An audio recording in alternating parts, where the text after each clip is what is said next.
الحمد لله رب العالمين، والصلاة والسلام على سيدنا وحبيبنا محمد وعلى آله وأصحابه أجمعين. إيمان داران خواناساني زۆر بەڕێز، لە چەند وتاری ڕابردوودا لە زنجیرە باسێکدا لە خزمەت قورئانی پڕبەرەکەت و بەخششدا بووین. لە خزمەت سوورەتی فاتر ئاەتی 19 بۆ 22 دا بووین کە پەروەردگار دەفەرمێ: وما يستوي الأعمى والبصير ولا الظلمات ولا النور ولا الظل ولا الحرور وما يستوي الأحياء ولا الأموات. قيشتي نسر وما يستوي الأحياء ولا الأموات. بشي يكمي آتكا وما يستوي الأحياء لو تالي رابردودا باسمان كرت دقينا ولا الأموات مردوكان وكو يقنين. بەڵام پێم باشە ئاماژە بە دوو خاڵی گرنگ بکەم لە خزمەت قورئاندا پێش ئەوەی کەوا تەفسیری وەلە الأموات بکەین. خاڵی یەکەم، پەروەردگار دەفەرمێ وما يستوي الأعمى والبصير. لە سەرەتای ئاەتی 19 سوورەتی فاترە پەروەردگار فەرمووی وما يستوي الأعمى والبصير. هەرگیز وەکو یەک نین ئەوانەی کەوا نابینان ئەوانەش کەوا چاوساغن. دیارە مەبەست لە نابینان نابینای دڵە، ئەو کەسانەی کە کافر و بێبڕوان. هەروەها لە کۆتاییشا فەرمووی وما يستوي الأحياء ولا الأموات. هەرگیز وەکو یەک نین ئەوانەی کەوا دەژین و ئەو کەسانش کەوا گیانیان لەدەستدا و مردوون، واتە زیندوان و مردووان وەکو یەک نین. بەڵام تەنها لەو دوو شوێنەدا وشەی وما يستوي دووبارە بۆتەوە هەیە، بەڵام ولا الظلمات ولا النور لەگەڵ ولا الظل ولا الحرور وما يستوي تیان نییە. بۆیە کە دەڵم قورئانتان خوێندەوە زۆر بەوردی لەسەری بوەستن. بۆچی لە ئاەتی یەکەمدا لە ژمارە 19دا فەرمووی وما يستوي الأعمى والبصير، ولا آخریشدا وما يستوي الأحياء ولا الأموات وشەی وما يستوي هەیە، بەڵام لەوانی تردا ولا الظلمات ولا النور ولا الظل ولا الحرور وشەی وما يستوي دووبارە نەکردوێتەوە. لەبەر ئەوەی بەڕێزان دەکرێ ئینسان نابینا بێ و ئەگەر وەکو نابینەی چاو سەیریکەی دواتر بە نەشتەرگەریەک بە چارەسەر و عیلاجێک چاوی بۆ بگەڕێتەوە و بینا بێتەوە. ئەگەر نابینایی بەبەست کوفر و بێباوەڕی بێ بە هەزاران خەڵک هەبووە، بە ملیۆن خەڵک هەبووە بێباوەڕ و کافر بووە، الحەمدولله دوایی نوری ئیمانی بۆ گەڕاوەتەوە موسڵمان بووە. زۆر کەسە بۆ نەفام و نەزان بۆ بەخوای پەروەردگار دوای ڕەحمەتی ئیسلامی وەرگرتووە، پەروەردگاری بە حەق ناسیوە. بۆیە وما يستوي الأعمى والبصير وما يستوي تیا دووبارە لە ئەوڵەوە هەیە، يعني لتأكيد عدم الاستواء بين الأعمى والبصير. ئەوانە هەردووکیان هەرگیز نابێ وەکو یەک تەماشا بکرێت. هەروەها فەرمووی وما يستوي الأحياء ولا الأموات. هەرگیز ئەوانەی کەوا گیانیان لەبەردایە و بە ژیانی مرۆڤانە دەژین لەگەڵ ئەوانەی کەوا لە گۆڕستاندان و مردوون وەکو یەک نین. ئەم دوانە عدم الاستواء بين الحي والميت، یەکسان نین ئەوانەی کەوا دەژین و ئەو کەسانش کەوا مردوون. بەڵام لە ئاەتەکانی تردا لە بەشەکانی تردا فەرمی ولا الظلمات ولا النور، تاریکی و ڕووناکی هەرگیز نابێ بەیەک. هەروەها سێبەر و گڕەگەرمە هەرگیز ناگەن بەیەک و وەکو یەک نین. ئەمە یەکێکە لە ئیعجازی قورئان. هەروەها قورئان پێی وتین نابێ لە دوای مردن هەموو مردووەکان وەکو یەک تەماشا بکرێت. بەڕاستی ستەمێکی گەورەیە. لەم کوردستانەی خۆمانە بە چاوی خۆم بینیوتە و بە چاوی خۆت بینیوتە، گوێت لێ بووە، دەستچێ پرسەی واوە ئەگە من جاران چۆ مێستا کەمتر کەسەکە حتا مردن سوژدەیەکی بۆ خوا نەبردووە، نەک خۆشی بە گوناهبار نەزانیوە، بەڵکو شانازی بە کوفر و بێباوەڕی و لادینی خۆشیەوە کردووە. کەسی سەیر دەکەی مەلایەکی دین فرۆش کە بە پارە قورئان دەخوێنێ، جاری وایە حافظی هەموو قورئانیشە بەڵام هیچی لە حاڵی نەبووە، لە کۆتایی هەردە ئاەت و عەشەرەیەکی قورئاندا کە بۆ ڕوحی مردووی بێباوەڕ و بێدین و دژ بەدینی دەخوێنێ، دەڵێ إلى المرحوم المغفور له هدية الفاتحة. مغفوری چی و مەرحومی چی؟ ئەو بۆ خۆی حتا مردووە، سوژدەیەکی بۆ ئەڵڵا نەبردووە. ئەمجا نەک ئەوەی کە خۆشی بە گوناهبار بزانێ، خۆی بە خەجاڵەتی قاپی خوا بزانێ، شانازی بە بێدینیەکەیەوە کردووە، شانازی بە بەرنامەی لادینیەوە کردووە، دژایەتی ئەهلی ئیسلامی کردووە. ئەوەی یەکەم جارە کە جەنازەکەی دێنە مزگەوت دەینا بە حیاتی قاچی نەخستۆتە مزگەوتەوە. ئەوە ناچاری یا بۆی ماڵەکەیان پیس نەبێ هاتوون لە پرسەخانەی مزگەوت تاکە مزگەوت نابێ پرسەخانەی هەبێ پرسەکەیان بۆ داناوە. چۆن دەبێ ئەمە لەگەڵ ئەهلی ئیمان، ئەهلی نوێژ، ئەهلی عیبادەت، ئەهلی ئاوەدانی مزگەوتاوەکو یەک دوعای خێریان بۆ بکرێ. هەڵەیەکی گەورەیە پەروەردگار دەفەرمێ هەرگیز وەکو یەک نین. دووەمیان ئەم قورئانە کە لە خزمەتی دابین، هەمیشە واجبە لە خزمەت قورئان دابین، بەڵام لە خزمەت قورئاندا بوون وەکو دکتۆر حەسان شەمسی پاشا لە قیمە منتهوی النەجاح لە لاپەڕی 94 دا دەفەرمێ: ليس المطلوب أن يكون في جيبك مصحف ولكن المطلوب أن تكون في أخلاقك آية. گرنگ نییە، داواکراویش نییە هەمیشە مصحفێک قورئانێکی بچووکت لە باخەڵا بێ، بەردەوام قورئانێکت پێ بێ، مۆبایلەکەت هەموو ختمی قورئان و دەیەها تەفسیری تێدا بێ. ئەمە داوا لێ نەکراوە.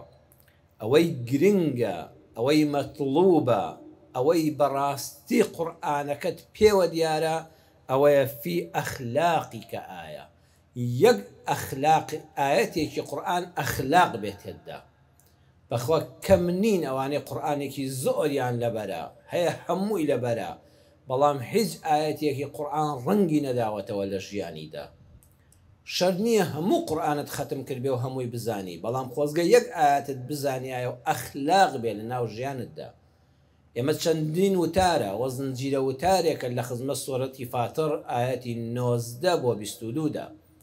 ئەمڕۆکە دەگەینە سەر وەلە الئەموات، خەڵکینە دڵنیابن مردووەکان وەکو یەک نین، بەجەستە هەمووی ڕوحی دەرچووە، ئەبرێتە توبعەدلی، ئەبێتە نەخۆشخانە لە ماڵەوە، هەمووی دەشۆرێ و کفن دەکرێ و دەخرێتە گۆڕستانەوە، پرسەی بۆ دادەندرێ و سەرخۆشی لە کەسوکاری مردووەکە دەکرێت.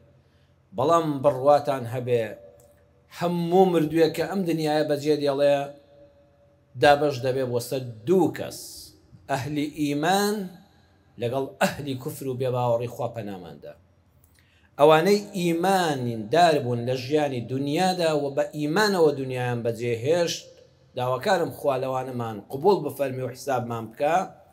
دەفەرمێ: إن الذين قالوا ربنا الله ثم استقاموا. ئەوانەی کە بە بەردەوامی ژیانیان وتیان ئەڵڵا پەروەردگارمانە، ئەمە بە قسە ڕەنگە ئاسان بێ، بەڵام بە کردار وتیان ئەڵڵا پەروەردگارمانە، یعنی لە ناخی دڵەوە بڕوام وایە کە خالقم، رازقم، شافیم، ڕزگارکەرم لە تنگانە تەنها ئەڵڵایە سبحانه وتعالى. أمن يجيب المضطر إذا دعاه ويكشف السوء ويجعلكم خلفاء الأرض. سورة النمل الآية 62. غير الله سبحانه وتعالى چه هەیە کەوا بەدەم کەسێکی لێ قەوماوە بێ کە لە تنگانەدا هەوا دەکایە ئەڵڵا؟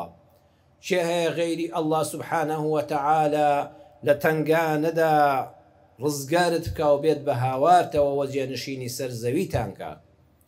لە دڵەوە هاوار دەکەی یا ئەڵڵا تەنها تۆی، هاوبەشت نییە. ربنا الله يعني دانري برنامج جيانم تنها وتنها الله سبحانه وتعالى.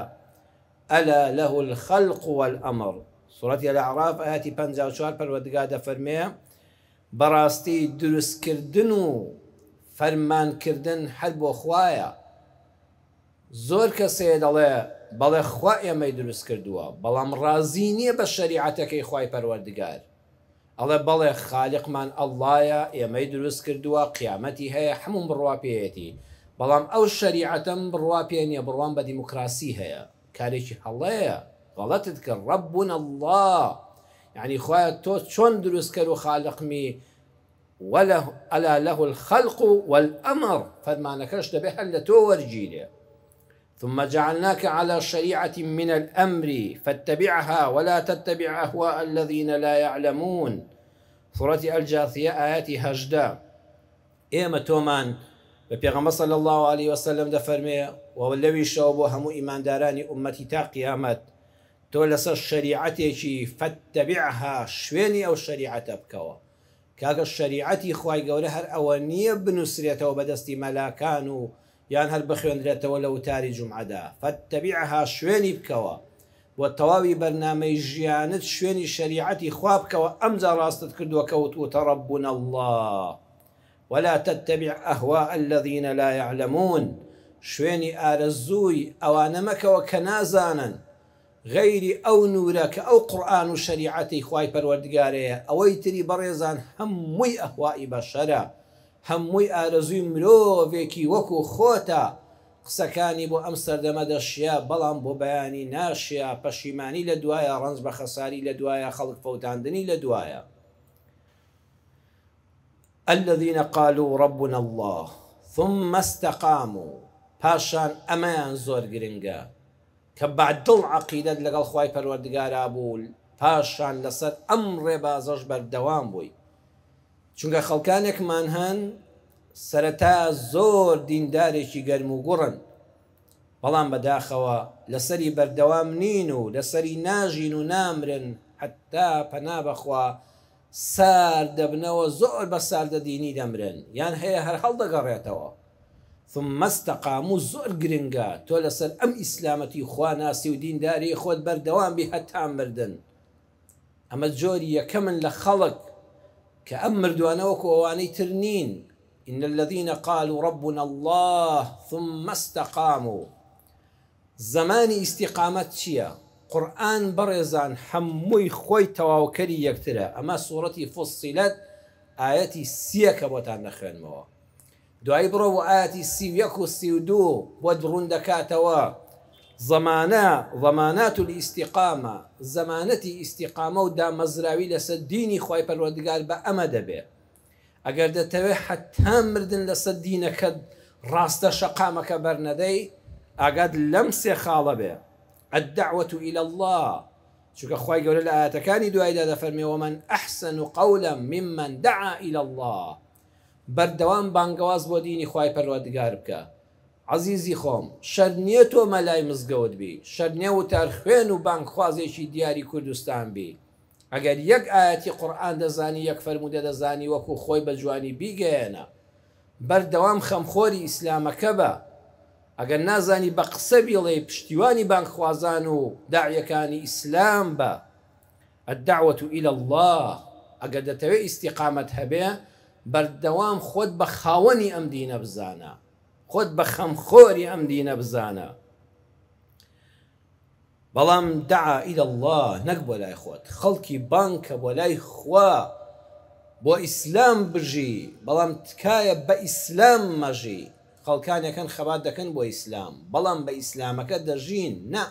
دعا إلى الله خەڵکی بانکە بۆ لای خوای پەروەردگار وەلەو بی ئایە با یەک ئاەتی قورئانیش بزانی بەڵام بە موقیفێک دعوە و بانگەواز کە دەبێتە زەمانی ئیستیقامەت ئەوەیە موقف ئەمامە الفەساد خراپە و بێدینیەک هەیە بە ئەندازەی توانای خۆت بەرەو ڕوو هەڵوێستت هەبێ بەرامبەر ئەو خراپە و ئەو فەساد و گەندەڵیە.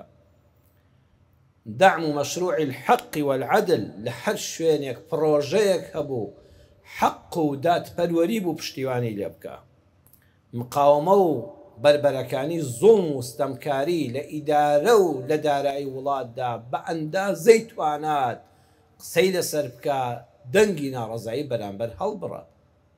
یعنی ئەوە نییە بانگەواز تۆ تەزبیحێکت پێ بێ هەر خەریکی زکربی بەڵام وڵاتت دادۆشرێ قسەیەکت هەڵوێستێکت دوعایەکی خێر ئامۆژگاریەکرد نەبێ. زمانی یەکەمی ئیستیقامە ئەوەیە خۆت بە خاوەنی ئەم دینە بزانە، الدعوة إلى الله. دووەمیان العمل الصالح، ومن أحسن قولا ممن دعا إلى الله دوای ئەوە وعمل صالحا. هەموو ئاەتەکانی قورئان تەواوکەری یەکترن. ئەمجا کار و کردەوەی جوانت هەبێ. الإعمار والإصلاح، عملی صالح دووشتە، ئاوەدانکردنەوەی زەوی و چاکسازی لەسەر زەویدا. ئیعمار و ئاوەدانکردنەوەی زەوی با تۆ بە کوشت و کاڵکردن بێ، کاکە تۆ دەتوانی جووتیاری بکەی، ئاژەڵداری بکەی، بازرگانی بکەی، تیجارەت و کەسابەت بکەی، هەروەها لە ڕێی بەحسی علمی و تێکۆشانی زانستی و بڕوانامەی باڵا و دەرزوتنەوە و فێرکردنی زانست بە خەڵکیدا زەوی بە ئەمە ئاوەدان دەبێتەوە. ئەو خەڵکەی ئێمەش یەکێ لەو پیشانەی هەیە، کەواتە بەردەوام هەوڵ بدە دەستی ئاوەدانیت هەبێت لەسەر زەویدا. هەروەها ئیسلاح و چاکسازی، مەواقیفی سیاسیت هەبێ بە گشتدا چوونەوەی هەموو زوڵم و مستەمێک. بە کوردی و بە پوختی بندیوار مەبە، چەپڵە لێدەر مەبە، کۆیلە مەبە. سێمیان شانازی بە ئیسلامەوە بکە و ببە بە شانازی بۆ ئیسلام.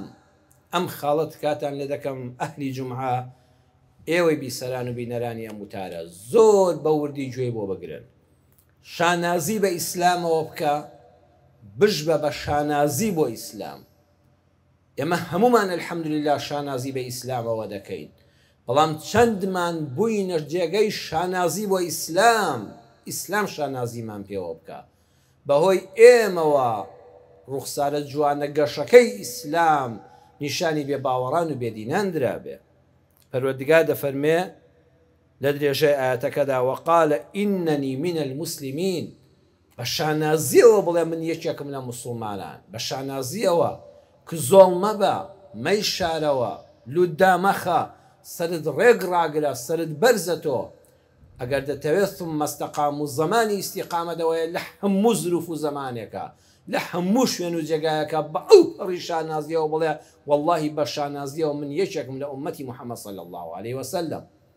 هەروەها ئەگەر دەتەوێت ئیستیقامە و دامەزراویت هەبێ، ئیسلام بەز لە خۆتدا مەبینە، مەڵێ ئیسلام بەز منم، ئەوەی لەگەڵ من بێ باشە، ئەوەی لەگەڵ من نەبێ کافرە، مبتەدیعە، فاسقە، فاجرە، بەلعنەت بێ، بە نەفرەت بێ. ئەمە زۆر خراپە، ئەوە ئیستیقامەت نابێ. ئەوانەی لەسەر ئەو بیر و باوەڕە تەکفیری و توندڕەوێن واللهی عاقبەتیان خێر نابێ، لەوە چێ ڕۆژە نەعوذ بالله بەبێ ئیمانی بمرن. بڵێ وەقالە ئینەنی من المسلمین، من یەکێکم لەو کۆمەڵە گەورەی موسڵمانان، من لەم گۆشەیەوەم جەنابن لەو گۆشەیە، ئەویش لەو سەری دنیا لەو گۆشەوەیە. چەتری ئیسلام هەمومان کۆ دەکاتەوە، نەک ئیسلام بەز منم، ئەوەی لەگەڵ من نەبێ و گروپی من نەبێ، وەک من بڕوە ناتە مزگەوتی من و گوێ لە خوتبەی من نەگرێ، ئەوە هەمووی نەفرەت لێکراوە لە زیندوان و لە مردووان. ئەمە نابێ. خاڵی چوارەم ئەخلاقت جوان بێ. ادفع بالتي هي أحسن فإذا الذي بينك وبينه عداوة كأنه ولي حميم.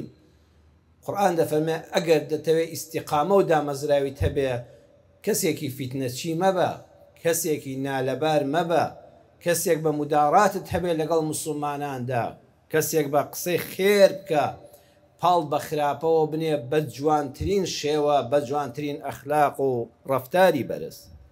جا هەر کەسێک ئاواوتی إن الذين قالوا ربنا الله ثم استقاموا، کە گەیشتە حاڵەتی سەرەمەرگ تتنزل عليهم الملائكة ألا تخافوا ولا تحزنوا وأبشروا بالجنة التي كنتم توعدون.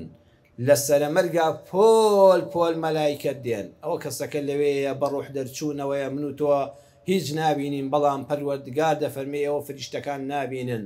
پۆل پۆل فریشتە دێن بۆ دڵنەوایی و پێی دەڵێن مەترسە لە داهاتوت، مەترسە لە داهاتوت، لە ڕوح دەرچوونت، لە قەبرت، لە قیامەتت، مەترسە لە دۆزەخ، خوای گەورە تۆ ناباتە دۆزەخ، خوا لێت خۆش بوو. ولا تحزنوا، خەمی دینەکەشت نەبێ لە دوای خۆت، خەمی ماڵ و منداڵەکەت نەبێ، خەمی مسلمانانن نەبێ، خوای گەورە دینی خۆی پایدار دەکا، منداڵەکانت بەخوا سپاردوون، زایەیان ناکا، بێسەرپەرش نابن، لە برسانە نامرن، داماو نابن، نەخەمت هەبێ و نەحوزنت هەبێ و نەپترسە، موژدەشت لێبێ بە بەهەشتێک کەوا بەڵێنت پێدراوە، تۆ هەمیشە لە هەموو نوێژێکە لە هەموو ساتێکە ئەگوت خۆیان بە بەهەشتم شادکەی، ئەوە ئەو وعدەی کەوا بە تەمای بووی ئەوە شوێنەکەتە لە بەهەشتا. ئەمە جۆری یەکەم. بەڵام عەرزم کردن کاکە ئەم شەهادە گەورەیە، ئەم هەموو پۆل مەلایکەتەکە لە کاتی سەرمەرگا دێن بۆ دڵدانەوەت، مەرجەکەی ئەوەیە ربنا الله ثم استقاموا. ئەمە قورئانە، دەبێت ئەم دوو مەرجە تێدا بێ کە بە درێژی جارێشکە تکال لێ دەکەم مسلمانی خۆشەویستی ئەهلی جومعە گوێ لەم وتارە بگرەوە کە بڵاو دەکرێتەوە، چەند جاری تر گوێی لێ بگرە لەسەر ربنا الله ثم استقاموا، زۆر بە جوانی بیکە بە مەنهەجی ژیانت، دڵنیابە لە سەرمەرگا پۆل فریشتەی پەروەردگار دێن و موژدەی لێخۆشبوونی خوات پێ دەڵێن. بەڵام کافرەکان جۆری دوم ئەوانن بە بێباوەڕی لە دنیا دەڕۆنە دەرەوە، لەو کاتەدا مەلایکەتی خوای پەروەردگار دێن بۆ لایەن و پێیان دەڵێن يوم يرون الملائكة لا بشرى يومئذ للمجرمين ويقولون حجرا محجورا. فریشتە لێیان تووڕە دەبێ، پێیان دەڵێن هیچ موژدەیەک نییە ئەمڕۆ بۆ تاوانباران، هیچ تاوانبارێک لەو کەسە تاوانبارتر نییە کە خالیقی خۆی کە ئەڵڵایە بە تاکو تەنها ناناسێ، هیچ مجریمێک لەو کەسە مجریمتر نییە کە بە شەریعەتی خوای پەروەردگار ڕازی نییە لە ژیانی سەرزەویدا، هیچ تاوانبارێک لەو تاوانبارە مجریمتر نییە کە سەری بەندایەتی بۆ ئەڵڵا نەخستە سەرزەوی، سەری بە هەموو کەلێن و کونێکا کرد ماڵەکەی خوا و مزگەوتەکان نەبێ، هەتا جەنازەی پیسیان هێنایە مزگەوت. پەروەردگار دەفەرمێ فریشتەکان پێیان دەڵێن هیچ موژدەیەک نییە بۆ تاوانکاران، ويقولون حجرا محجورا، هەتایە بەهەژ لەسەر ئێوە پەنا بەخوا حرام کرا.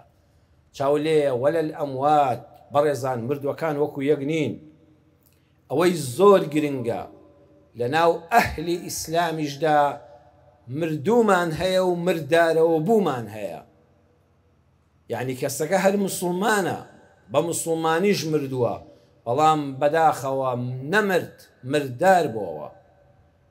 ئەوانەی کە مردارەوە بوون با مسلمانیش بوون چێن؟ یەکەم هەر کەسێک لە شەڕی عەشایریدا بکوژرێ، لەسەر هۆزەکەی، لەسەر عەشرەتەکەی، لەسەر قەومەکەی حەقی ئەوەی نییە خوا پێی ڕازیە یان نا، گرنگ ئەوەیە خزم و قەومەکەی سەرخا ناحەق بێیان حەق بێ، ئەوانەی لە شەڕی عەشایریدا دەکوژرێن بەداخەوە مردار دەبنەوە.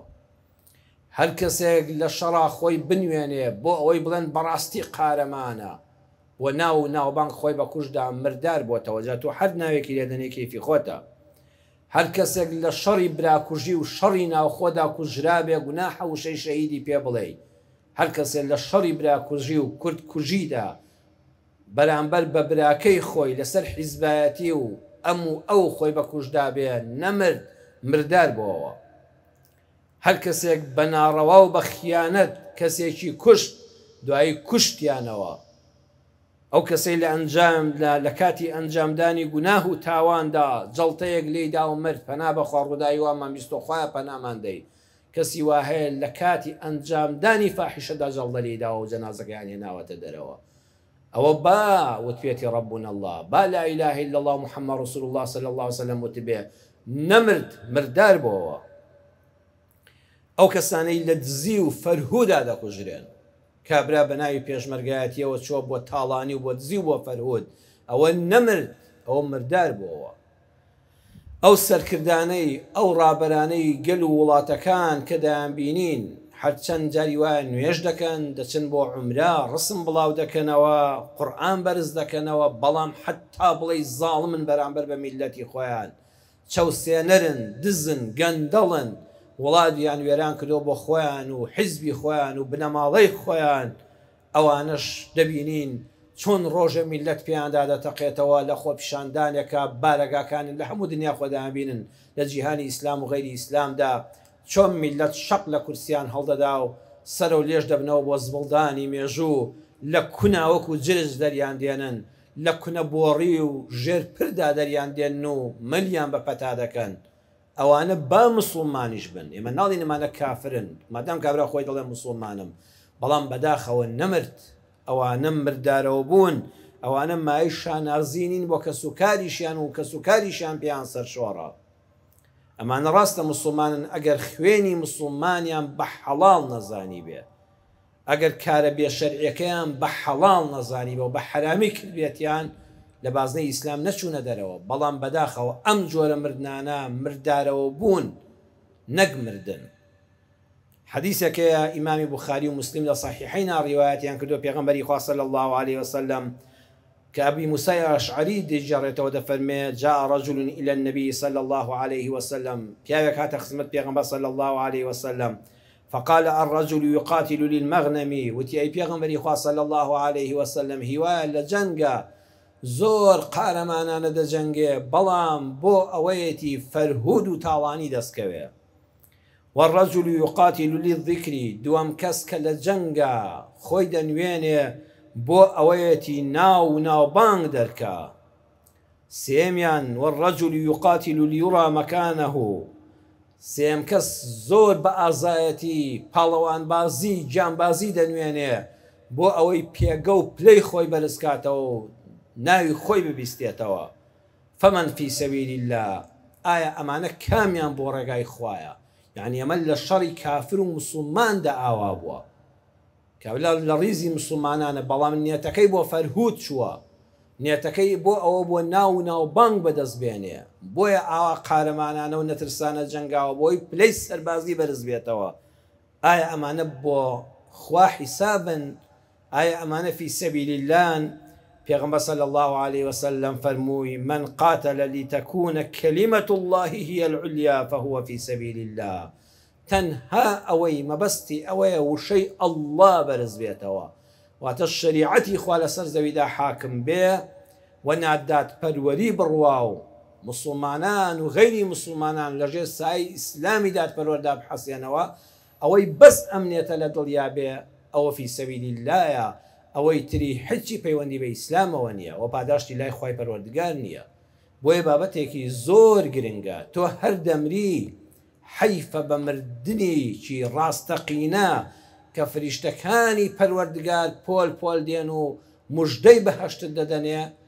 لەگەڵ مردنێکە کە باسم کرد جۆرەها مردن هەیە لە وڵاتی خۆمان و شوێنانی تریشدا کە مردارەوە بوونە بەداخەوە حیفە مرۆڤ مردار بێتەوە و مردنی ڕاستەقینە نەمرێت بابەتی مردن بابەتی جۆرەکانی مردن بابەتێکی گرنگە لەگەڵماندا بن ئینشاءالله خوای گەورە تەمەنمان لەسەر خێر درێژکە و بە خزمەتتان بگەینەوە لە منبەرەوە درێژە بەو بابەتە گرنگە دەدەین یا ڕەبی خۆیان باشتر لە قورئانەکەت حاڵیمان کەی پەروەردگارە لەسەر ئەم ئیسلامەتیە ڕاگیرا و دامەزراومان کەی یا ئەڵڵاه ئیستیقامەمان پێ ببەخشی یا ئەڵڵاه ئیستیقامەمان پێ ببەخشی یا ڕەبی خوای گەورە بمانکەی بە کەسێک کە خەمخۆری ئەم ئیسلامەین کە ئاوەدانکەرەوەی سەر ئەم زەویەین کە ئیسلاح و چاکسازی لەسەر دەستی ئێمە دەکرێت یا ڕەبی خۆیان کەسێکی لەبار و بەڕێزی سەرزەوی بین ئەو کەسانە بین کەوا زەمانی ئیستیقامەت لە قورئانە پێبەخشیون یا ڕەبی خوا لە بەدبەختی بمان پارێزی لە نالەباری بە دوورمان کەی یا ئەڵڵا لەو کەسانە بە دوورمان کەی کەوا ئیستیقامەیان نییە یا ڕەبی خوا لەو کەسانە بە دوورمان کەی کە بە مردارەوە بووی سەرزەوی بەجێدێڵن خوا لەو جۆرە مردانە بمان پارێزی نەعوذ بالله کە ئینسان بە بێباوەڕی سەرزەوی بەجێدێڵێ یا ڕەبی خوا ئیمانمان سەلامەت بێ بە ئیمانەوە بژین و بە ئیمانەوە کۆتا لە حزەی ژیانمان بەڕێ بکەین شیفای هەموو نەخۆشەکانمان بدەیت گرفتارەکانمان لە خەم و مەینەتی ڕزگارکەی دەرگای ڕەحمەت یا ئەڵڵاه لە هەموو لایەکمان بکەیتەوە آمین آمین والحمد لله رب العالمين